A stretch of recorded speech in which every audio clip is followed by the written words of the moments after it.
Amén, hermanos. Himno 807. Cristo pronto volverá, por su novia llegará, lino fino suplirá, sé puntual. Su vida la vestirá, el sufrir la adornará, actos justos poseerá, sé puntual. Sé puntual, sé puntual, para la fiesta de bodas sé puntual. Si el yo puedes negar y el espíritu aplicar, el Señor te aprobará, sé puntual. Por las vírgenes vendrán, las que aceite extra tendrán, mas las necias dejará, compra hoy. Con el yo debes tratar, hoy un precio hay que pagar. Compra aceite sin fallar, compra hoy. Sé puntual, para la fiesta de bodas sé puntual. Si el yo puedes negar y el espíritu aplicar, el Señor te aprobará, sé puntual. A sus siervos llamará, a los fieles premiará, los infieles sufrirán, sirve hoy. Tu talento es de contar, todo el ego hay que negar. Sirve a Cristo en verdad, sirve hoy. Sé puntual, para la fiesta de bodas sé puntual. Si el yo puedes negar y el espíritu aplicar, el Señor te aprobará, sé puntual. Por primicias Él vendrá, los maduros tomará, lo inmaduro dejará madurar. Seco el grano debe estar, si tú quieres madurar. Niega el alma sin cesar, madurar. Sé puntual, para la fiesta de bodas sé puntual.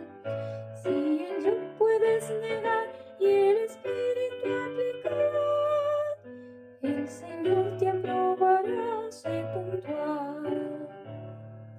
Vencedores tomará los que dejan todo atrás, el primer amor tendrán, vence ya. Toda muerte que vencer, hoy con Cristo uno ser. Hacia el premio corre fiel, vence ya. Sé puntual, para la fiesta de bodas sé puntual. Si el yo puedes negar y el espíritu aplicar, el Señor te aprobará, sé puntual. Por su reino Él vendrá, hoy busquemos su reinar, para el yo subyugar, cede ya. Destronando el yo infiel, las lecciones aprender. Todo a Cristo hay que ceder, cede ya. Sé puntual, para la fiesta de bodas sé puntual. Si el yo puedes negar y el espíritu aplicar, el Señor te aprobará, sé puntual. Amén. Amén. Bueno, mis hermanos, tenemos un tema bien fuerte, denso, pero vamos a tratar de tocar las partes cumbres, digamos, ¿no? El tema se llama El Cordero a quien las primicias vencedoras siguen. Cuando hablemos de esto, imagínense algo agrícola, ¿ya? Las primicias son los primeros elementos que salen, ya sea frutos, o sean hortalizas o lo que fuere, ¿no es cierto? Son los primeros y las primicias ¿Dónde van? Van a la casa del agricultor. Lo mejorcito se lo lleva el agricultor y lo disfruta, ¿no? Junto a su familia. Y aquí pasa exactamente igual. Las primicias son los vencedores, no han fallecido, ¿no es cierto? Y son aquellos que van para el disfrute de Dios.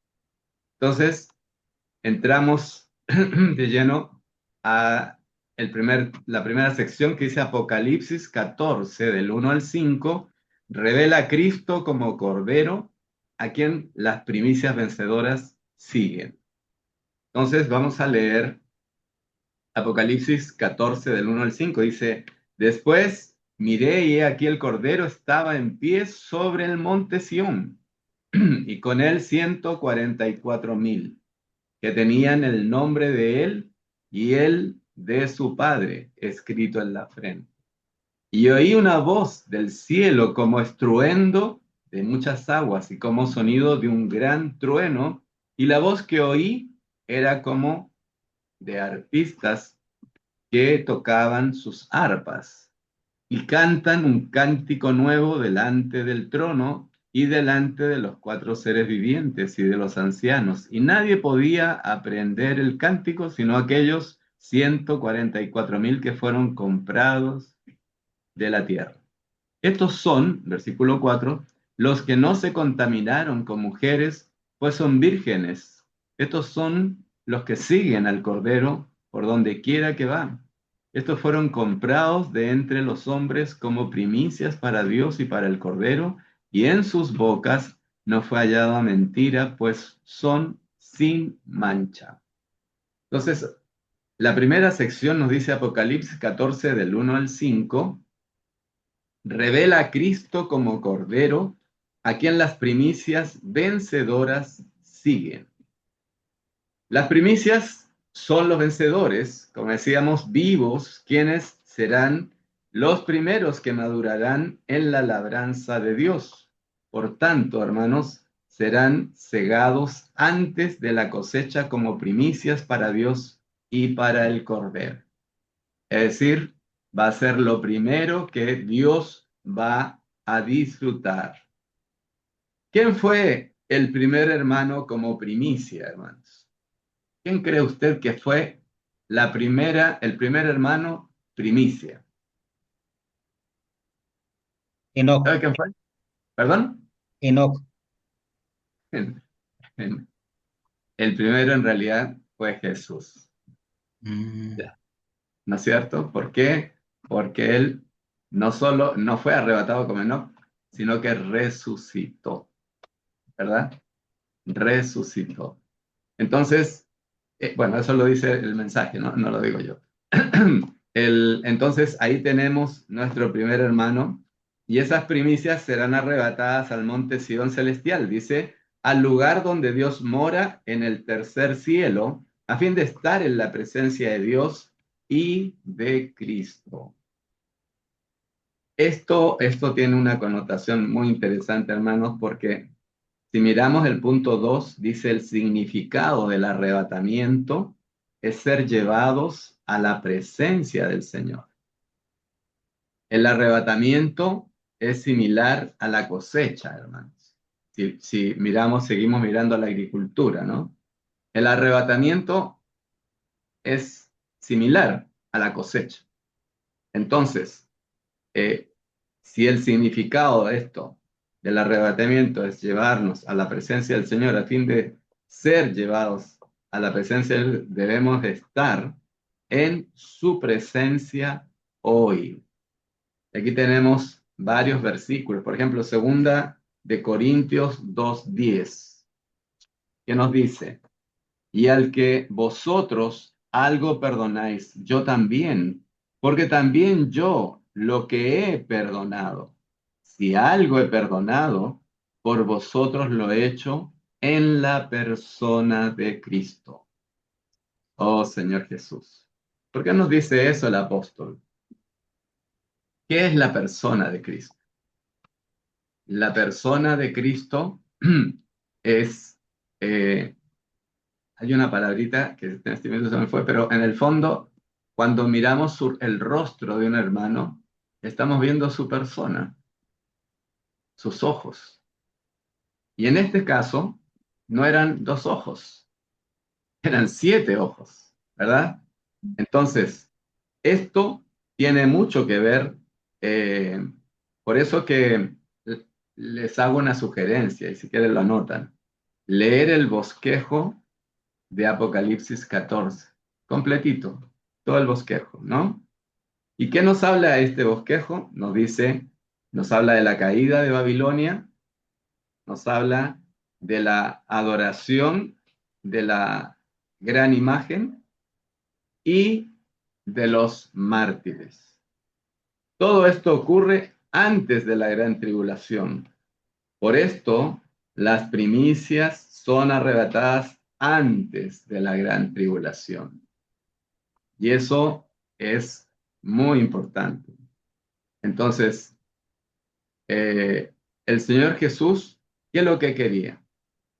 Él quería tener siempre la presencia, ¿no es cierto?, de el Padre.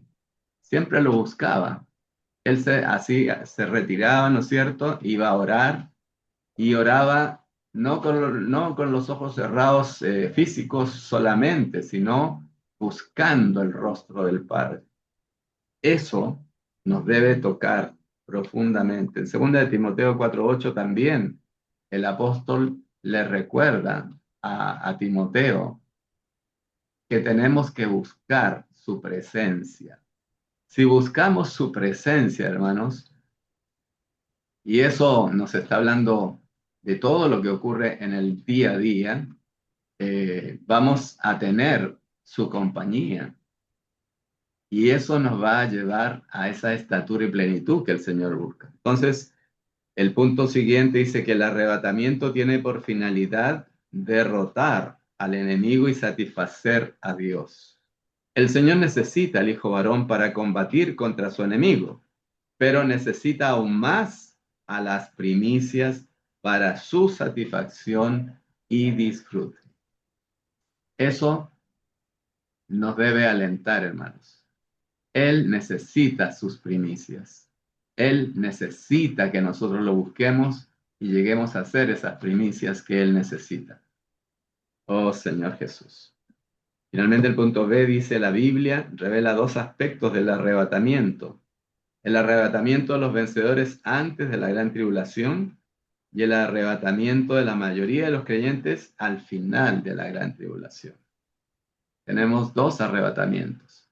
Previo a la gran tribulación, los vencedores, y al final de la gran tribulación, los vencedores tardíos, es decir, los que han pasado ya por la gran tribulación. En Levíticos 23:10 vemos un tipo del arrebatamiento, el tipo del grano que madura en el campo. El arrebatamiento, recuerden que tiene que ver con la cosecha, hablando del punto de vista agrícola. Entonces, la siega del grano de Dios es lo que llamamos el arrebatamiento. Cuando se cortan, se sacan de los árboles o las plantas o lo que fuere, los distintos productos que da la tierra, entonces ese es el arrebatamiento. Esta siega indica que los creyentes serán tomados de la tierra.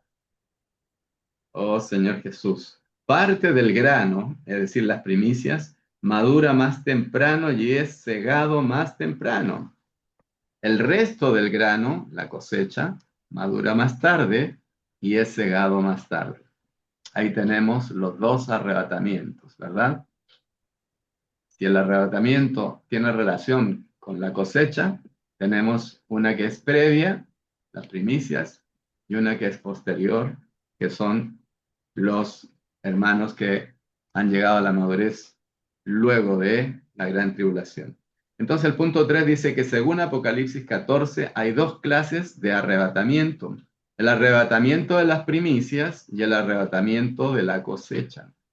Las primicias son arrebatadas a la casa de Dios en Sión como disfrute fresco para Dios. Esto tiene por finalidad la satisfacción de Dios. Entonces, ¿cómo deben ser las primicias? Es una buena pregunta. Deben ser aquellas que son frescas para Dios. Y frescos tiene que ver con pasar tiempo con Él, buscar su rostro siempre, estar llenos de Él en cada momento. Tal es así que el punto F nos dice, las primicias son los primeros entre el grano de Dios en alcanzar la madurez. Eso tiene que, y si pueden anotar Romanos 8, del 6 al 7, para que lo estudien cuando vayan avanzando con este avivamiento, ¿no? Entonces, el punto F1 dice, ser transformados es ser cambiados en nuestra vida natural. Ser transformados es ser cambiados en nuestra vida natural. Ser maduros es estar llenos de la vida divina que nos cambia. O sea, una cosa es ser transformados, cambiados en nuestra vida natural, sacados de esa vida natural siendo limpia, sacada de nosotros. ¿Para qué? Para que nuestras virtudes humanas, ¿no es cierto?, puedan ser llenas de los atributos divinos del Señor. Y ser maduros es cuando esto ya está lleno. Cuando la vida divina llena todo nuestras virtudes humanas, todo nuestro ser, para ser verdaderamente la expresión del Señor. Punto 2 dice, para la expresión de Dios es necesaria la madurez. Solo una vida madura puede llevar la imagen de Dios y ejercer su dominio. Esa expresión es la que busca el Señor. Cuando Él declaró en ese concilio, hagamos al hombre a nuestra imagen y semejanza, ¿para qué? Para que gobierne, ¿no es cierto? Y para que sea su expresión. Es lo que Él quiere. Ese fue su deseo. Y nosotros decimos amén. La segunda sección nos dice, a fin de seguir al Cordero e ir adelante a la madurez, para llegar a ser las primicias, debemos, primero, ¿qué cosa debemos? Andar con Dios. Y aquí vamos a tomar como 6 puntos de lo que significa andar con Dios. Y andamos con Dios por fe, de modo que escapemos de la muerte y tengamos testimonio de haber agradado a Dios. Eso, maravilloso, hermanos. Entonces el punto A nos dice, la manera de escapar de la muerte y tener testimonio de haber agradado a Dios es andar con Dios. Y aquí analizamos estos 6 puntitos. Dice, andar con Dios consiste en no hacer caso omiso de Dios, o sea, considerarlo siempre. No ser presuntuoso, no hacer cosas según nuestro propio concepto y deseo, no hacer nada según la corriente de la era y no hacer nada sin Dios. ¿Qué es andar con Dios? Aquí tenemos 5 puntos, hermanos. No hacer caso omiso de Dios, no ser presuntuosos, no hacer cosas según nuestro propio concepto y deseo, no hacer nada según la corriente de la era y no hacer nada sin Dios. El segundo punto de andar con Dios consiste en tomarlo a Él como nuestro centro y nuestro todo, en vivir y hacer cosas según Dios y con Dios, según su revelación y dirección, y en hacerlo todo con Él. En Gálatas 2:2 nos habla de este punto, caminar con Dios. La pregunta que se hace en el mensaje dice, ¿camina Dios con usted o es usted quien camina con Dios? Pareciera ser lo mismo, pero no es lo mismo. ¿Camina Dios con usted? O sea, usted va y Él nos acompaña. Él no nos va a dejar nunca. O usted camina con Dios siguiendo sus pasos? Eso es una buena pregunta, hermanos. Y necesitamos meditarla y orarla. El tercer punto dice, andar con Dios significa que no vivimos por lo que somos o podemos hacer, sino por la vida inmortal, la cual es Cristo mismo. Estos 6 puntos les sugiero, hermanos, que los lean. No ahora, por cierto, pero cuando tengan su tiempo, ¿qué es andar con Dios? El 4 dice, andar con Dios consiste en tener comunión habitual con Dios, inquirir con Él, hablar con Él. Oh Señor Jesús, estar en contacto constante con el Señor y estar bajo su infusión constante. Oh Señor Jesús, andar con Dios consiste en ejercitar continuamente nuestro espíritu para disfrutar la Trinidad bendita. Oh Señor Jesús, Señor Jesús. Podemos y debemos profetizar todo lo que es la vida de iglesia. Pero la pregunta es, ¿estamos ejercitando continuamente nuestro espíritu mientras estamos hablando? Tenemos que pensar que ese hablar tiene que nacer de Él, tiene que volver a Él para que Él disfrute de ese hablar. Y el sexto punto, andar con Dios, implica negarnos a nuestro yo y a todo cuanto procede de nuestro yo, a fin de poder ser uno con Él. Esto implica que nos hemos entregado a Él, que cederemos a Él y les permitiremos tomar la delantera. ¿Quieres ser una primicia, hermanos? Le hago esa pregunta. ¿Quieres ser una primicia? La respuesta es, ceda a Él. ¿Ceda a Él algo? No, todo. Debemos cederle a Él todo. El punto B, que es parte de la segunda sección, dice, andar con Dios es andar por fe. ¿Y la fe qué significa? Que creemos que Dios es. Sin fe es imposible agradar a Dios, alegrar a Dios. Y creer que Dios es consiste en creer que Él es todo para nosotros y que nosotros no somos nada. Fíjese cómo todo se va enganchando de tal manera que tiene un fluir. Y ese fluir es el que tenemos que buscar permanentemente. Creer que Dios es implica que nosotros no somos. En todo Él debe ser el único, la única persona, y en todo nosotros no debemos ser nada. Eso es el punto culminante, hermanos. Si trato de ser alguien, ya estoy fuera.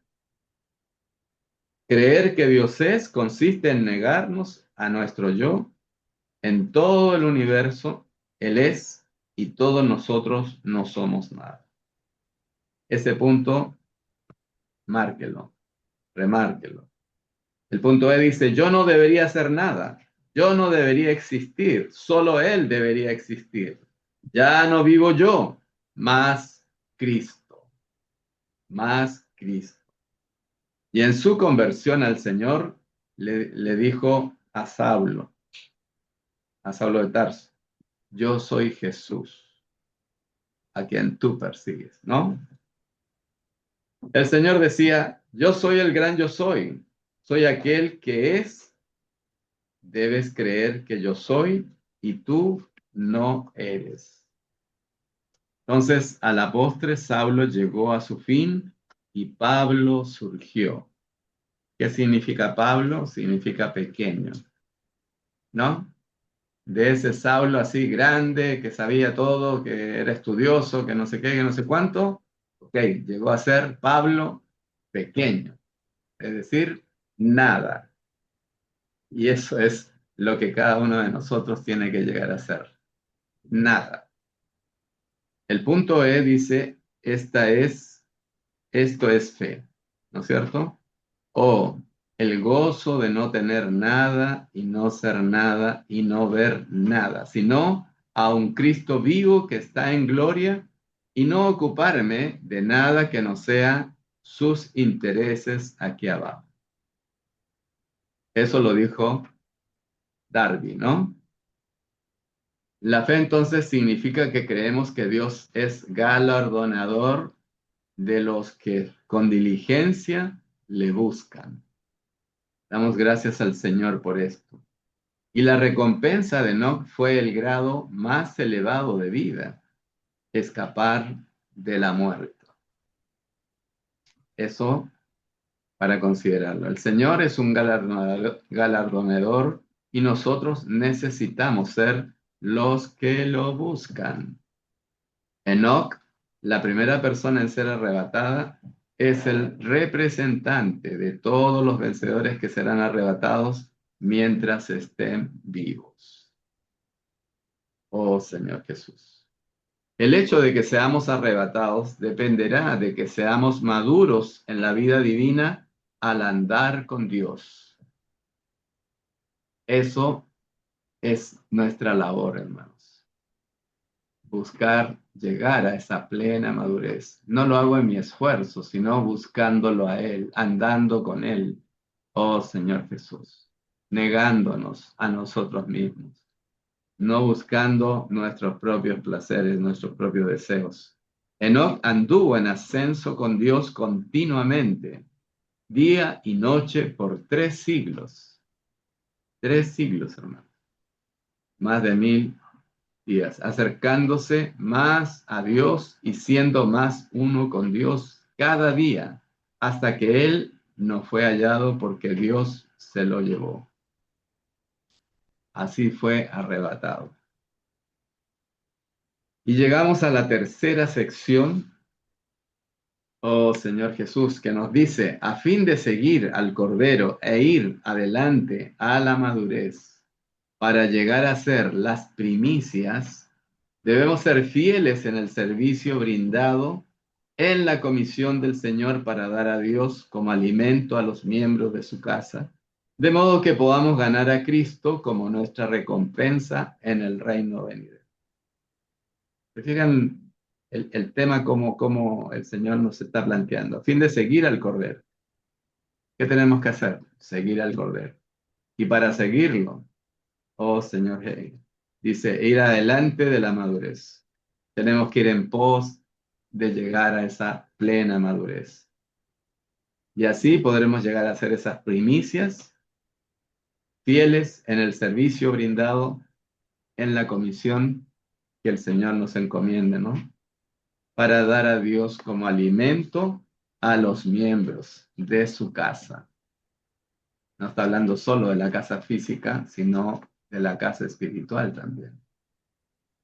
Por lo tanto, de modo que podamos ganar a Cristo como nuestra recompensa en el reino venidero. Oh Señor Jesús, el punto A dice, Dios tiene una casa. Pero no solo eso, tiene también una administración doméstica, una economía a fin de impartirse como alimento a los miembros de su casa para su expresión. Entonces, tu casa, su iglesia, necesita que su economía se lleve a cabo. Si hay alguien que hace algo que impide eso, el Señor algún día le dirá, ¿por qué has hecho tal cosa?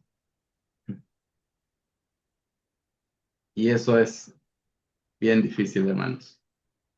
Entonces, debemos impartirnos de tal manera que llevarlo como alimento a los miembros de la casa de Dios para su expresión. El punto B dice, Dios ha puesto esclavos fieles y prudentes sobre su casa, como administradores domésticos, mayordomos, canales de suministro, para que den el alimento a su pueblo a su debido tiempo. Acá no está diciendo a hermanos responsables, a ancianos, no. Acá está diciendo como administradores domésticos. Hay tareas que hay que hacer, hay servicios que hay que hacer, mayordomos. Hay que servir a los hermanos cuando llegan, a los nuevos, ¿no es cierto? Procurar siempre estar atentos. Canales de suministro, profetizar, dar esa palabra que ayude a los hermanos para que de esta manera den el alimento a su pueblo a su debido tiempo. Y hay 3 palabras que se las pongo, pónganlas así en horizontal. Primero, debemos orar. El primer punto de estas tareas, de todas las mencionadas, orar. Si lo van a poner de administrador doméstico, ore. Seguramente no va a estar solo, va a estar con otro hermano, hermana, ore. Si lo van a poner de mayordomo, ore. Canal de suministro, ore, hermano. Antes de profetizar, ore. Señor, sé tú hablando a través de mis labios. Entonces, lo primero es orar. El segundo punto que tenemos que considerar para todas estas tareas es pastorear. Pastorear. Entonces, oro, pastoreo, y el tercer punto es ministrar. ¿Qué cosa? ¿A qué apuntan estos 3 puntos? A la palabra de vida.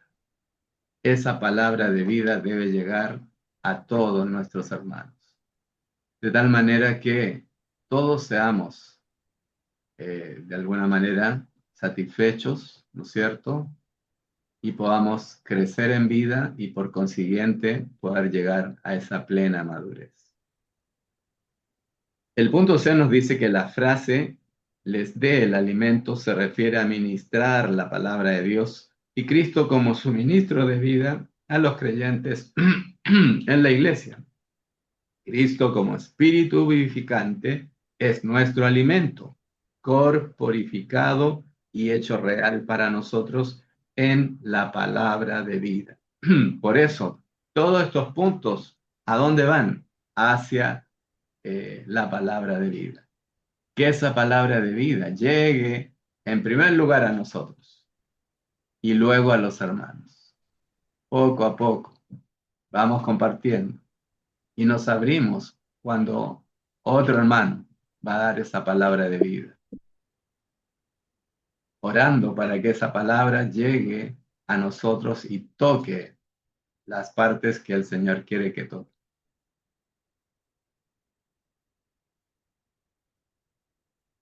Señor Jesús.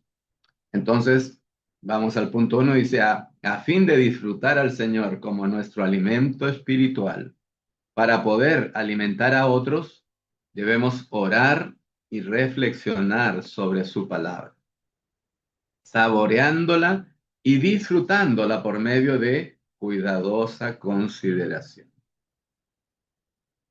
Estos puntos, cada uno son como para introducirnos, tocar los versículos, pero por tiempo no podemos. El punto 2 dice, debemos dedicarnos a la oración y al ministerio de la palabra. Por eso les puse 3 puntos, orar, pastorear, ministrar, ¿no? ¿Por qué es esto? Porque ¿cómo llego con esa palabra a los hermanos si no me intereso por ellos? Sería como un pastor de la religión, ¿no? Que se para adelante y empieza a hablar. No, necesitamos ocuparnos de nuestros hermanos. Y eso es por amor, no por cumplir cierta tarea. Eso es por amor. El punto D dice decir en nuestro corazón que nuestro Señor tarda en venir equivale a amar el presente siglo maligno y no amar la manifestación del Señor. Márquelo eso. Esto es una advertencia. O sea, si no estamos, como decirle, avisándole a nuestros hermanos que el Señor viene pronto para que su actitud, su disposición hacia Él sea abierta y Él pueda trabajar en ellos, va a sonar como que no pasa nada. Total, algún día vendrá, pero todavía no. Entonces, como dirían, happy, pero no es así. El Señor en cualquier momento puede venir. Me enviaron, un hermano de Israel me envió un tema que aparentemente se estaría cumpliendo, según ellos, el tiempo para hacer el templo. Y con el levantamiento del templo se va a levantar el anticristo. Y ya todo lo demás ya lo sabemos.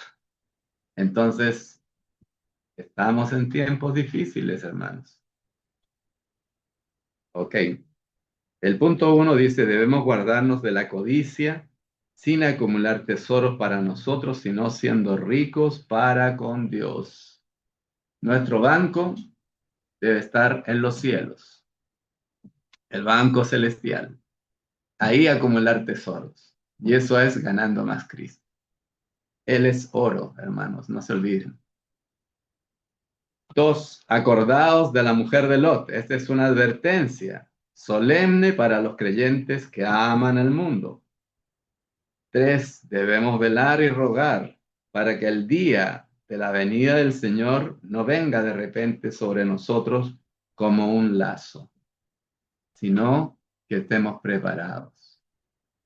Así el Señor nos dirá que hemos sido siervos fieles. Qué maravilloso, ¿no? El punto es otra advertencia, dice, golpear a nuestros consiervos es maltratar a los otros creyentes.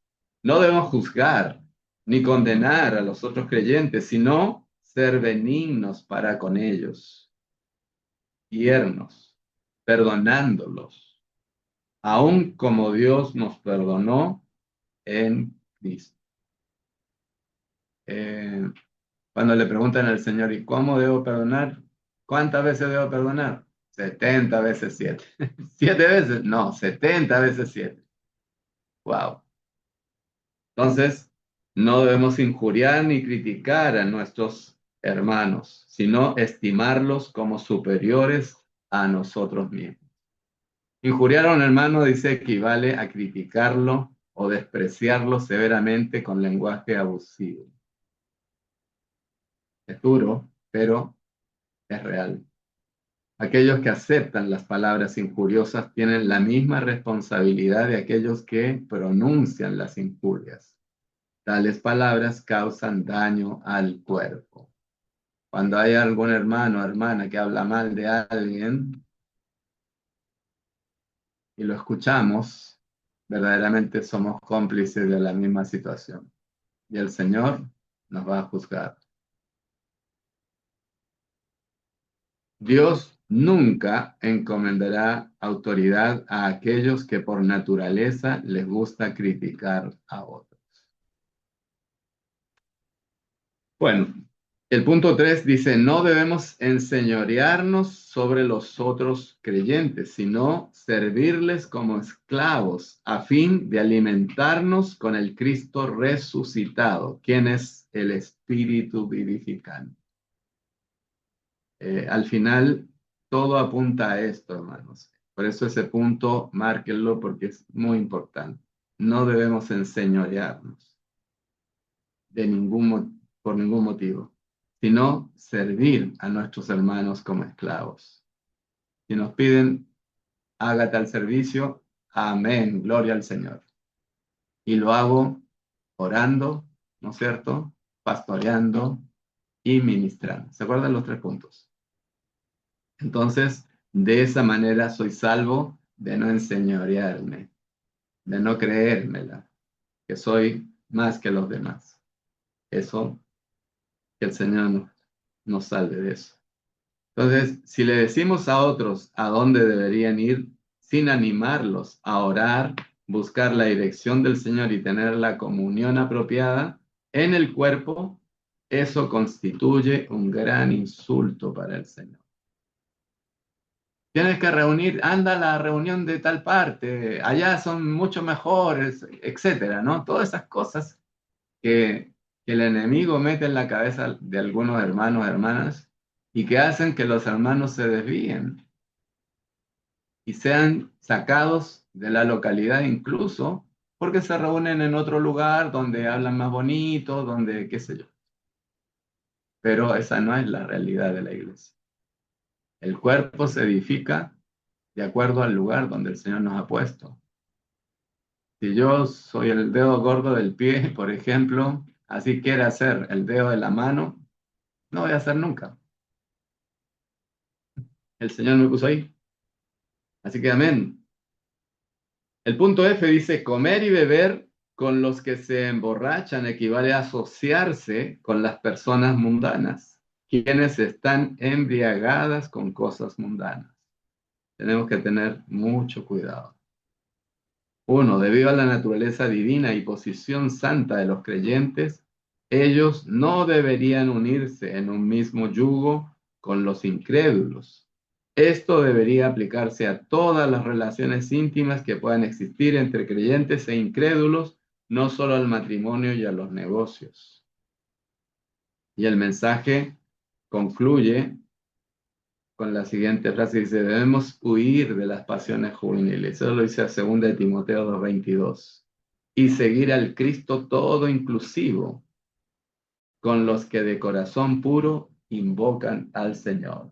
Esto le dice Pablo a Timoteo, un joven, ¿no es cierto?, para que sea cuidado y no caiga en la trampa que el enemigo siempre va a tender. Nos crea problemas, nos crea dificultades, nos hace esto, este otro, y pisamos el palito y caemos. Tenemos que tener cuidado y huir, dice, huir de las pasiones juveniles y seguir al Cristo todo inclusivo, para que así con los de corazón puro podamos invocar juntos al Señor. Amén, mis hermanos.